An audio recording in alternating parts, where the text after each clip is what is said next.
going, guys? It's your boy Alex West Collects here, bringing you another figure review. And today we're taking a look at WWE Mattel Elite Series 104. If you are interested in this set, it is now available and shipping from ringsidecollectibles.com, your #1 source for wrestling action figures. And when you guys shop there, use promo code FORLIFE. It will save you 10% off your order at checkout. So today from this set, we are reviewing AJ Styles, Solo Sikoa, and Drew McIntyre. And this is a banger of a set. As far as AJ goes, man, this is one I've wanted for the longest. We finally get an Elite AJ in the red tights. I guess it's kind of hard for some people to be excited for this after we just got that awesome Ultimate Edition AJ, which is Mattel blew it out of the water. That figure is perfect. It's like, why would I need another AJ? Well, we've always wanted him in the red tights. Usually we've been teased and we've gotten him with like mainly black tights with red accents. You're finally getting the all red tights with the reverse, a little bit of the black accents. Underneath, he also does come with a new torso. Well, not a new torso, but generally all of the Elite AJs have come with that skinny Daniel Bryan torso. We have the more ripped torso that they are using on this figure that we did see with the proto images. So I'm excited to get this figure out of the box. Additionally, we finally get some two sweet hands. I feel like it's been forever since we've gotten the gloved AJ 2 sweet hands. That came with a 2-pack very early on when interchangeable hands were kind of like being introduced by Mattel. It was a Finn Balor and AJ Styles 2-pack. That one had the blue attire. He came with two sweet hands. We haven't seen him since, right? I'm surprised we didn't even get it on the newest Ultimate Edition, but this figure does have it. I guess it's based on his OC look. Solo Sikoa, first time in the line. Talk about first time in the line. You got Solo Sikoa, Braun Breaker's first Elite, and Rick Steiner first time in line. I'm very excited for this set. Just a lot of good stuff coming. And now, obviously, the big thing with Solo, you can see it in the packaging. He is quite skinny, right? When we saw the kind of reveals at the Mattel Design Center for Solo, a lot of people were complaining he's too skinny. Mattel said that they were going to try to kind of revamp the parts being used. Unfortunately, from what I was told, it was too late. They couldn't really pivot and, make the changes. It was too late in the process. They did promise that the next Solo that comes out will be redone. He'll have a bigger mold. So for now, this will have to do. He does come with a towel, and I'll be honest, I don't know if maybe this is what he had at NXT, but I've only seen Solo with a black towel. It's kind of weird he came with a white, so maybe someone can drop some knowledge and let me know when he had the white towel on his head. But he does come with a We Are the One shirt. Underneath, you will see the bare feet and all the interchangeable hands. So Solo does look pretty nice. That head scan actually looks pretty good. And another Drew McIntyre. Again, I don't know if this is one a lot of guys are going to get excited for. It looks like the kilt has been redone for this figure. You get the same sword. I just feel like this figure that we've gotten in the past, it's just another repaint, but he's too damn tall. That's my complaint. But that head scan does look pretty awesome and pretty spot on. But as far as the packaging goes, you get your standard Elite style look here. You get the image of AJ, Solo, and Drew here on the front, as well as the nameplates. Flipping over to the side, you'll see the nameplates for each wrestler. And if you flip all the way around, get the awesome images of each as well. And on the back, you will see the read-up. And the other figures in the way. If you guys want to pause and take a look, you can right now. But enough chatting. Let's get them all out of their packaging and see what they're all about. Starting us off, we are taking a look at Drew McIntyre. So the accessories he does come with are a set of open kind of grappling hands for him to do his kind of top row pose. You also do get his sword here. Again, we've seen this figure quite a while ago. It was originally the same design we got with the Elite 89 figure, and this is Elite 104, so not much has changed. You do get the same type of sword here. Got the nice kind of brown, paint for the handle. You got the little gold emblems here on the both sides of the sword. It does look nice, but like I said, we've seen this for so long. It's just not that exciting of a figure. This time around, instead of the kind of knitted pattern or whatever, the kind of blue and black design that was on the kilt, you get more of just a plain black kilt. Not much to it. Got a little bit of a white pattern here on the side. And some pockets molded on here. Again, this looks to be exactly the same. And I'm not a big fan of this kilt. I feel like once you unclasp it, it's impossible to close again. But for the sake of the review, we are going to do it. We're going to take this kilt off. And again, it's just really your basic Drew McIntyre. You got the two swords logo here on the side. Same on the back. Not the most exciting. I feel like this was probably a figure where they had to get something in budget, and this didn't have a lot of deco. It's very simple. I mean, it's not a bad figure. It's just like I said, we saw this originally in Elite 89. They re-released it in a Top Picks wave. And don't get me wrong, I'm happy that Drew is, getting another figure. I'm happy that he's staying with the company. He came back at Money in the Bank. He's going to challenge Gunther for the Intercontinental Championship belt. So I'm a Drew fan. Don't get me wrong, but I don't know. I just not that excited for this figure. I feel like the head scan is great. Like when we first saw this, it does make this figure a tad too tall. He kind of stands close to like 7 feet, honestly, in scale. But, for if you missed out on the prior figure, the Elite 89, this is a pretty solid figure, but like I said, nothing too exciting. And for a quick Drew McIntyre comparison, here's the aforementioned Elite 89 figure. You will see the swords, again, look to be pretty much identical. Maybe the handle on the original one's a little darker, a brown. The kilt, it's not even close. I feel like the Elite 89 just has more deco and more design to it. Is it different? No, I think it's the same. It's just different patterns painted on it. And as you can see, I can never close this figure. And hell, I even forgot that this figure came with the wrist gauntlets that this one does not have. So, like, by a mile, the Elite 89 one is better. Even the design on the tights, man. It just looks way cleaner with the little silver buckles on there, whatever you want to call them, and the kind of blue crosses. Honestly, if you have the Elite 89 figure or the top picks, I think that's just the better figure in my opinion.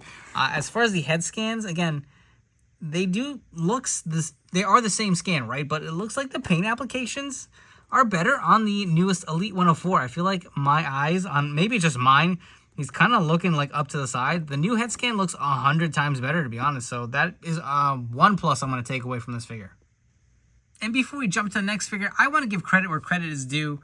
Mattel, I don't know if they fixed it or what, but I was actually able to close this kilt pretty easily in the back. And unfortunately, the Elite 89 is still going to have to hold his drawers up here by kind of not being able to be closed. But I did want to point that out, that Mattel actually, I don't know if it's a softer plastic, but that definitely seemed to be a lot more seamless than the original one. Next up, we have the phenomenal AJ Styles, and you can see he does come with the open gloved hands for him to hit his phenomenal pose here. Additionally, you get a set of mic open holding hands. I do not like the fact that the logos are painted on the inner part of the open hands, but not the mic hands here. I kind of would like the little consistency, but it is what it is there. You also do get a set of 2 sweet hands here. Looks really nice. Like I said, we did see these prior in a 2-pack and haven't seen them since, so this will be nice to kind of pose on your shelf. I'm sure at some point we're going to get a new updated Gallows and Anderson. I unfortunately do not have them in my collection. And you know what? They wouldn't match this attire anyway. So I would assume if we're getting this AJ Elite, we're probably going to get Gallows and Anderson maybe to complement him with the red. But he does come with the rubber t-shirt here. You will see it does have the OC logo with the samurai. I will say my shoulder joints are a little tight. I feel like this has been a common theme with Mattel Elites lately. But here is the shirt logo. Based on the OC. It does clasp in the back, and I actually do kind of like how these close. They are a little easier, but we'll definitely remove it off of the figure. And to make it a little easier, we will pop this head off. If you guys are not aware, all heads are interchangeable on all Elite figures. So, well, the newer ones anyway. I forgot what series that started with, but make your lives a little easier. You can get the shirt off without having to fight it and really struggle, but you will see he does have the smaller rib torso. I believe this is what, the Sin Cara torso. I actually kind of dig it. It looks a lot better. I feel like this is the torso that Mattel should have been using. If not this, maybe the kind of Seth Rollins torso. But I'm surprised that they went with this. This actually looks pretty good. I will say these shoulders are looking to be a little bulky, but it doesn't seem to really interfere with articulation. I was wondering maybe if that was the reason these shoulder joints were a little stuck, but you got to work them a little bit. No, it doesn't seem like it's going to get stuck or kind of like hinder any articulation. If you are aware of like the smaller torso with the Hollywood Hogans, they originally had those big shoulder joints to kind of make them look a little more bulky. And that kind of really hindered articulation where it was splitting the torso, but does not seem to be the case here. This looks really good. You got the tattoo for AJ. So this head is based off the same head that we got with the last Ultimate Edition figure. Looks really nice, really completes the look. And I absolutely love the big arm band here painted. It is a lot thicker than we've seen with prior AJs. They've kind of like bulked it up a little bit. You will see his gloves do have the AJ logos. That is consistent on all the sets of hands that AJ did come with. You get the Styles logo on kind of the wrist cuff here. And just to talk to the hands real quick, I feel like every AJ should come with this amount of hands because he's got so many poses you can hit with. I would love to get a set of fisted hands too, but I mean, like, you can only get so much. I'm glad they included the 2 sweet hands. But You know, I'm kind of tired of these open hands. I feel like you can't even really hit the pose properly anyway, so maybe we don't need them. I don't know. That's just a thought. What do you guys think? Let me know in the comments below. But you can see the tattoo here with the date of birth of all his children. You got the nice red tights here. You got the phenomenal logo on the side. This looks really nice, really clean. Got the logo on the knee pads, the P1, phenomenal one. Down the kickers on the side, you get another logo. This looks really nice, man. I really do dig it. I will say, what do you guys think? Do you think he's got a little bit of that no neck syndrome? Maybe just a tad? I don't know. I honestly, I really dig this figure. I feel like this has been a long time coming. I'm curious to know what kind of sparked them to make this change finally. But I'm digging it, man. This looks pretty good. You also do get the P1 here back on the elbow pad. Absolutely loving how this AJ came out. So I am a huge AJ Styles fan. I have a ton of his elites. At one point, I had every single one. I was just like, this is getting a little out of hand, man. Some of these don't even look that much different. But the very first AJ Styles we've received from Mattel, the Elite 47, I still have this in my collection. I remember being so excited to get it. We will obviously compare the torsos in a second, but on the right, we have the Toys R Us. I believe this is a network Spotlight exclusive way back when. You can see the head scans, how far we've come. I know I say this a lot, but so cartoony looking, so kind of like roundish in the shape versus this new one on Elite 104. But let's remove the vest off of this figure because a lot of these AJs do share the same torsos, especially the earlier on ones. And in removing the vest here, you will see the difference in the torso. And honestly, the more ripped one just looks so much better. It's a shame we don't have chest hair. I've kind of let that go because I'll be honest, AJ just kind of trims it a little short now. His chest hair isn't quite what it used to be. Discussing that here when it comes to action figures. How weird is that? But you will see how much like leaner he looks, man. This just looks so much better. As far as scale, he's still the same height. Still fits the same kind of arm build. Not too big. Obviously, the double jointed pinless. But look what I was talking about as far as the thickness on the armband. I really do like that. You will even notice it in the next few comparisons we do. For our next set of comparisons, on the outside, these, I believe, are both Top Picks Elite figures. I think I swapped the head on this one. These came out quite a while ago. I honestly don't remember. Next to that, we have the Elite 66. I remember this being such a, like, mind-blowing figure. I mean, the new head sculpt they had with him with the hair combed to the side. He came with his title belt. Correct me if I'm wrong, I think that was the first time we saw this championship belt released. I don't remember. It was so long ago. You're talking Elite 66 to 104. But again, just a few more comparisons for you. And for our last set of AJ comparisons here, on the left, we have the Ultimate Edition that was released not too long ago. Obviously, you will see the head scan is the same. And to the right of that is an Ultimate Edition custom I put together using that Finn Balor and AJ 2-pack. You will see he does have the two sweet hands. But what I am noticing, if you look at these hands, this new set of two sweet hands seems to be a different mold. It seems like the fingers are longer and the hands are a little bigger. So they did plus up this two sweet hand. Just wanted to point that out. That looks pretty good, man. And the last figure we're taking a look at is Solo Sikoa. First time in the line, and it's kind of a shame that we're getting this figure as the Bloodline is breaking apart. Obviously, this is a highly anticipated figure. The Bloodline was probably the hottest story in WWE going for quite some time now. As far as his accessories go, so you do get a set of interchangeable mic holding hands. I want to give a kudos to Mattel for giving us the peg that matches the actual hand. So it seems they've been doing this on and off with some figures. They are actually molding it in white, and then they are painting the flesh tone on there is what it looks like to me. You will see the difference in the hands, how much darker it looks when it's painted. So I guess that's the only solution they can figure out for now. You also do get a set of pointing hands. You get the one hands. Again, the peg does match the actual hand, so that is a nice feature there. The figure itself comes with two fisted hands. Additionally, you do have this towel that he does wear to his entrance. And like I said in the intro, I feel like I've always seen him with a black towel. They went with a white one. I don't know. But again, if someone can fill me in and give me some more info, if he did wear a white one, maybe I'm just missing out here. But it is a nice mold. This is definitely a new mold for Solo. Fits nicely on his head. You can see how it kind of drapes over too. I really do like how that looks. Additionally, you are getting the We The One shirt. Looks really nice. Love the detailing here. Obviously, we're getting a similar shirt with the Ringside Collectibles exclusive Uso Ultimate figures coming real soon. Cannot wait to have them in hand. But you will see on the back, it actually does have the pointing hand. And this figure does not have any Velcro, or excuse me, the shirt does not have any Velcro here. So removing it, I guess you're going to have to do the traditional slide up over the head, and I'm surprised Mattel went this route. That's pretty rare. I don't know if they've ever actually done that, but I mean, like, double checking. Yeah, there is no Velcro here. This is a straight on We Are the One shirt that you can slide over your figure. But you know what? I'm not going to attempt to do this on camera. It will take some time, so let me do it off camera. And the shirt wasn't too bad taking it off. I mean, I think the best route, I would say, is to pop the head off.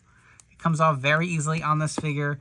You can slide his arms up and pull the shirt over. It didn't take that long. I just didn't want to fumble and waste time here on camera. But obviously, the big kind of unfortunate news coming out of this figure is he is really skinny, right? This seems to be the same torso that they use for the Usos, and obviously Solo is a lot thicker. I feel like the new Fatu or Samu, like, Legends figure body would be perfect for this figure. But unfortunately, for the first kind of go around, this is what we're going to get. And it doesn't look awful. Yeah, I know he's a lot bigger, but you know what?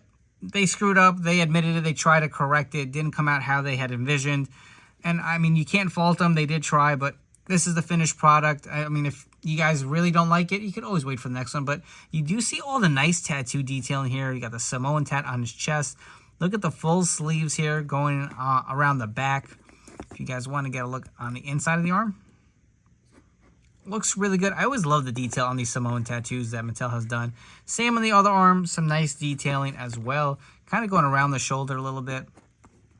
If you guys want to get a look at the forearm, he's obviously got the white tape. I will say I'm a little disappointed we didn't get any Samoan spike hands. Like, that's his finisher. How are you going to do any figure photography and not give me a Samoan spike? At least one thumb. I mean, give me the taped one. Obviously, we don't need both, but that's kind of a bummer, man. I don't know, missed opportunity there as well. I just kind of realized that going through the figure. If you guys want to see what the towel looked like with no shirt on, that looks pretty good too. I really do like the look of that. Get a look at his actual trunks here, his shorts. He's got the logo here. You got kind of the red painted over on the other side, kind of the split color. On the back, you got Street Champ. Additionally, you do got the kind of like wrap around his leg here. Got some designs on the other knee pad. Some more wraps here on the lower leg. Obviously barefoot. He's got the black wraps on his feet. All in all, looks pretty good. He seems to be on ball joints, if you are wondering. I feel like I get that question a lot. And as far as the head scan, let's get a quick close-up of this. Like, what do you guys think? I feel like they captured the likeness pretty well. I do like it. I know some people were saying they weren't crazy about the hairline, but I dig it, man. Looking all the way around, I feel like for their first crack at Solo, I'm going to say they did a decent job for sure. And here we go. We have the bloodline complete, even though they are no longer together, all posed with their one fingers up. That looks so sick with Paul Heyman. Definitely be a great display piece to put all these guys together. It kind of sucks that they're imploding, but definitely one of the better storylines of WWE for quite some time. And hell, why not? If you guys wanted one of the guys who kind of brought to the end of the bloodline, we have Sami Zayn to kind of complete this whole stable. Before we wrap this video up with some final thoughts, if you guys haven't already, do me a favor, hit that like and subscribe button down below. If you guys are enjoying this video review, make sure to turn on those notification bells to stay tuned to the newest WWE Mattel reviews here on my channel. So we did the first half of Elite 104. We still have the second half with Dakota Kai, Rick Steiner, first time liner, and the first time Elite Braun Breaker. So make sure to stay tuned here. We're going to have those reviews up real soon, right after this one. As far as these three figures go, let's start off with Drew McIntyre. Like I said, not the most exciting figure. I do feel like there are a few upgrades as far as the head itself and the way the kilt kind of clasps and closes in the back versus the Elite 89. But again, not my favorite figure. If you miss out on Drew, it's a good figure to have, but I don't think it's needed. AJ Styles, I really do like this. Maybe I'm going to say my second favorite Elite AJ. I know it's kind of tough. We've gotten so many. To me, for sentimental reasons, the first one's always going to be one of my favorites, but I really do like the gear. I am digging this new torso. It's kind of surprising that they changed it, like I said earlier, but it does look really nice. I feel like it just fits his body type a little better. You get the two sweet hands. Really do love all the interchangeable pieces. And if you guys have an extra Ultimate vest, you can throw it on this figure. It does look really nice here. Adds a little something to the actual figure itself. And Solo Sikoa is a mixed bag, right? It has some good things to it. I really do like the figure. I will say that first. But the glaring things we're obviously going to notice the size of the figure, right? He's too skinny. He doesn't come with a Samoan spike hand. I did have this finger hand from an Umaga Elite that I threw on there. Would it really complete the look? Like, to me, that's a layup. Like, how do you not include that? I wish the towel was black. And I'll be honest, putting the shirt back on, I kind of wish it either had Velcro or it was that really, like, stretchy kind of material that we've seen, like, with the Austin 316 shirt from the Ultimate. I'm surprised they went that route. No Velcro and it's just one little logo on the back. I don't know. I guess they tried something different. But I'll be honest, I'm not the biggest fan of the shirt. But I will say I do like the figure. I think they're only going to improve on this formula. So I'm looking forward to seeing what Mattel reveals at San Diego Comic-Con in a few more weeks. But again, these figures are now available at ringsidecollectibles.com. And you guys shop, use promo code FORWARDLIFE. It will save you 10% off your order. Before you go, don't forget to follow me on Instagram at AlexWestCollects. I hope you guys have enjoyed this video review, and I'll catch you all on the next one.